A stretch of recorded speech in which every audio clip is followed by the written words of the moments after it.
दोस्तों लाइफ में अगर खुश रहना है ना तो सभी को खुश रखना सीखो। अगर आप सबको खुश रखोगे तो आपकी लाइफ एकदम उस लाइफ के अंदर हरियाली छा जाएगी। ये मैंने अपने इस छोटे से जीवन 27 साल की उम्र में सारा कुछ जान लिया है। आप अपना दिल बड़ा कीजिए और वीडियो को ज़्यादा से ज़्यादा लोगों तक पहुंचाइए ताकि उनको भी फ़ायदा मिले। सब्सक्राइब कीजिए और उस बेल आइकन भी दबाइए। Thank you. रात के बज रहे हैं 10:30 और वीडियो अपलोड कर रहा हूँ मैं। मैंने पार्ट नहीं पढ़ा है दोस्तों, मुझे टाइम नहीं है, मैंने पहले ही बता दिया था।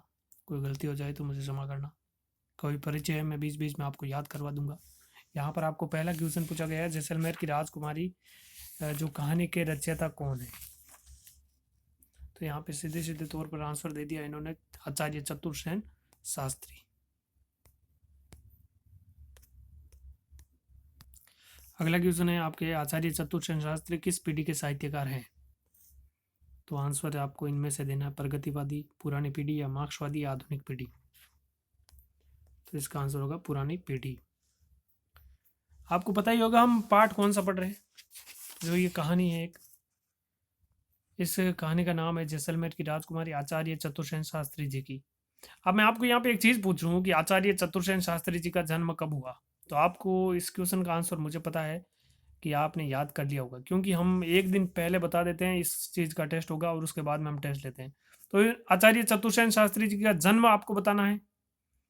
और एक रचना मैं आपको पूछ रहा हूँ, मंदिर की नर्तकी, ये इनकी उपन्यास है या कहानी है या निबंध है। आपको इस दो क्वेश्चनों के आंसर आपको खुद को ढूंढने आज, क्योंकि मैंने ना तो पाठ आज पढ़ा है। अच्छा, हालांकि जो मैंने आपको सवाल पूछे हैं उनके आंसर मुझे पता है, लेकिन मैंने ये पाठ आज कुछ नहीं पढ़ा, इसलिए मैं आपके ऊपर ही छोड़ रहा हूँ। इनके आंसर आपको देने हैं कमेंट बॉक्स के अंदर। इसका आंसर होगा पुरानी पीढ़ी। नवाब ननकू एवं लंब ग्रीव नामक कहानी संग्रह की जो रचना है किसने की। तो ये भी अपने जो है चतुरसेन शास्त्री। तो इन दोनों को आपको याद कर लेना, नवाब ननकू और यहाँ पे लंब ग्रीव। ठीक है, ये ध्यान रखना, इन दोनों को अच्छी तरीके से याद कर लीजिए। नवाब ननकू और लंब ग्रीव, ये दोनों जो कहानी संग्रह है ये किसके हैं, आचार्य चतुरसेन शास्त्री जी के। आचार्य चतुरसेन शास्त्री जी का जन्म कब हुआ मैं बता देता हूँ आपको यार, 1891 में हुआ था। ठीक है, तो तो अगला क्वेश्चन है, दूसरा व्यक्ति पीठ पर गठरी में बंधा था, राजकुमारी हंस पड़ी, इसके बाद राजकुमारी ने क्या किया। तो देखिए इसका आंसर होगा, प्रत्येक बुर्ज पर घूम घूम कर पहरे एवं प्रबंध का निरीक्षण उसने किया था। आंसर होगा 4 नंबर, ये ध्यान रखना। राजकुमारी के पुकारने पर कौन द्वार रक्षक हाजिर हुआ। तो यहाँ पे ध्यान रखना, एक वृद्ध योद्धा। राजकुमारी ने वृद्ध द्वार रक्षक को शत्रु की घूस देने की योजना के संबंध में क्या आदेश दिया। यही आदेश दिया कि भाई तुम आधी रात को उनकी इच्छा अनुसार द्वार खोल देना, है ना। तो ये आंसर हो गया इसका।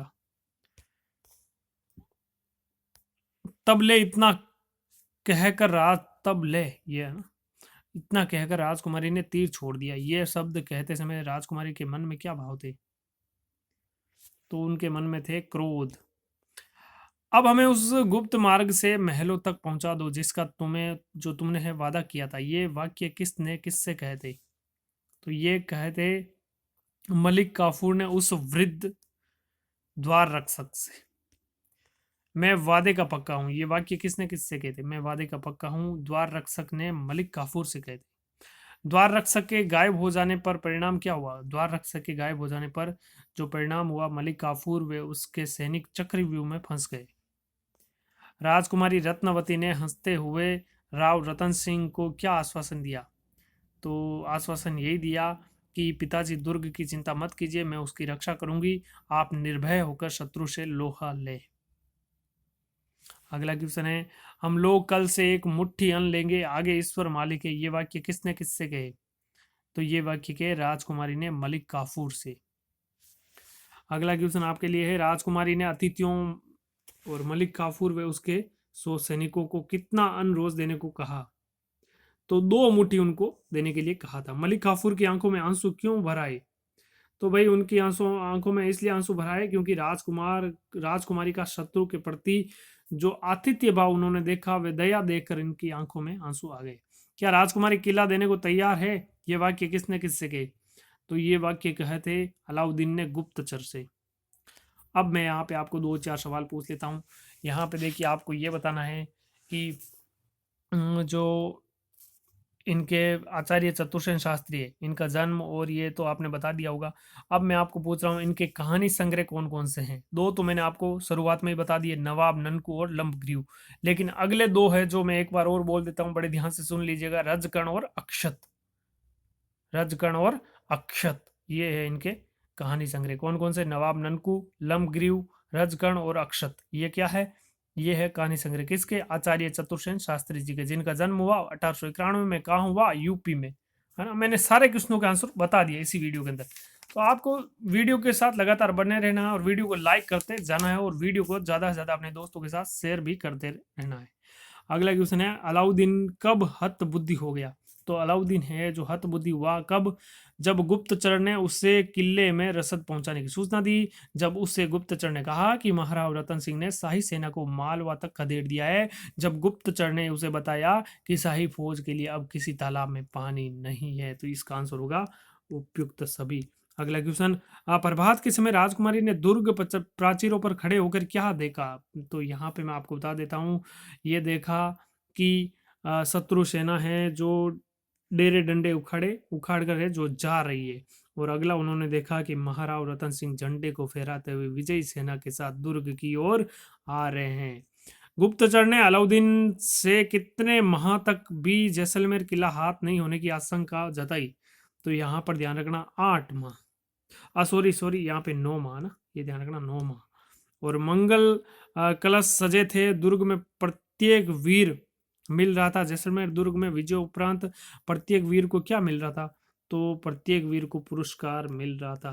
तो दोस्तों यहाँ पे होती है अपने आचार्य चतुर्सेन जी की कहानी, जैसलमेर की राजकुमारी और इसके बारे में। और मैंने जो है आचार्य चतुर्सेन शास्त्री जी के जो आपको वो देखिए उपन्यास मैंने बताए थे, वैशाली की नगर वधु, सोमनाथ, वयम रक्षाम, एक गोली, मंदिर की नर्तकी और हृदय की परख, सोना और खून, आलमगीर और रक्त की प्यास।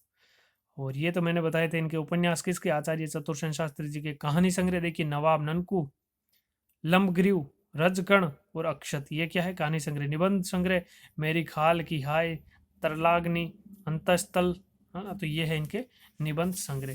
तो दोस्तों इस प्रकार से ये जो है निबंध संग्रह मैंने बता दिया, इनका परिचय मैंने बता दिया। कुल मिलाकर अपना पाठ है जो यहाँ पे समाप्त होता है। अगर आपको ये टेस्ट अच्छा लगा है तो इसे ज़्यादा से ज़्यादा शेयर करें वीडियो को, और वीडियो को ज़्यादा से ज़्यादा लाइक करें। दोस्तों मुझे नींद आ रही है, यानी कि मेरी आंखें अब, मुझे मतलब शरीर में थकान महसूस हो रही है। और आप समझते हो, देखिए अभी 10:30 बज गए हैं और मतलब कि शादी माहौल है, शादी का माहौल है और यहाँ पे परिवार में ही शादी है, तो यहाँ पे काम भी करना पड़ता है, तो इसी कारण थोड़ा बहुत व्यस्त हूँ। तो ठीक है दोस्तों, मैं मिलता हूँ, थोड़े बहुत कमेंट है वो देख लेता हूँ, मेरे पढ़ पाऊंगा नहीं पता नहीं, लेकिन देख लेता है। तो दोस्तों यहाँ पे कमेंट आपको बता देता हूँ। हिंदी फर्स्ट ग्रेड इन्होंने लिखा थैंक्स, कौशल्या जी ने लिखा थैंक्स, कौशल्या जी ने लिखा thanks, sorry, you are really great sir. Rajendra ji ने लिखा very nice video sir. Anita ji ने लिखा यहाँ पे सर आपके अथक प्रयास को कोटि कोटि नमन। यहाँ पे देखिए आज तो मैं बहुत थकान महसूस कर रहा हूँ, मैं ऐसे ही बता देता हूँ, आप देख लीजिए ना। सुहिल जी है, अनिता राज जी ने लिखा है, मानस का हंस तुलसीदास जी, और ये उन्होंने आंसर दिया उस क्वेश्चन का। ठीक है, अगला देखिए, फन ब्रदर लिखा इन्होंने, पता नहीं क्या। होशियार सिंह जी ने लिखा सर आप तो थोड़े ही शब्दों में बहुत बड़ी बात कह देते हो, आपका पढ़ाया हुआ याद भी रहता है। Thank you sir. देखिए यहाँ पे रजनीश वर्मा जी ने लिखा है सुपर वीडियो सर जी, गुरु जी। राम प्रसाद जी ने लिखा है धन्यवाद। जोगेंद्र जी ने लिखा थैंक यू सर। यहाँ पे देखा जाए तो जितेंद्र जी ने लिखा है नाइस वीडियो सर जी, और पीयूष जी ने लिखा है नाइस, गोविंद जी ने लिखा है, और यहाँ पे केटी व्हाट्सएप स्टेशन ने लिखा है सभी पाठों के प्रश्नों को मिक्स करके पढ़ाओ। और यहाँ पे आप देख सकते हो दोस्तों, मेवा यादव, निर्मल, और यहाँ पे सीमा जी, अनीता जी, गोपाल लाल जी, ममता जी, सरिता जी, पूनम जी। ठीक है, ये देख सकते हो आप इनके कमेंट। और यहाँ पे देखिए मनीष, सीमा जी, सुनील जी, विमला जी, आशीष जी। ठीक है, ये कुबा इनका भाई था जिसने, ठीक है, ये सारे आंसर उन्होंने दिए। तो दोस्तों ये थे कमेंट आज के। आज वीडियो बहुत छोटा बना है, इसका कारण है दोस्तों आपको पता ही है, वीडियो तो मैंने बना ही दिया, कम से कम आप पाठ पढ़ रहे हो, कथा धारा हमने कंप्लीट कर ली। मिलेंगे अगले वीडियो में दोस्तों, वीडियो को लाइक करें, शेयर करें, सब्सक्राइब भी कर लें। Thank you. ए पाकिस्तान, संभाल ले अपने होश को, क्योंकि तेरे जोश को तो तोड़ेंगे ही। नमस्कार दोस्तों, इस चैनल को सब्सक्राइब करें, इसको शेयर करें, इस वीडियो को लाइक करें और अपना साथ हमेशा बनाए रखें। दुनिया में बड़े धोखेबाज हैं, मेरे साथ किया है आपके साथ भी हो जाए।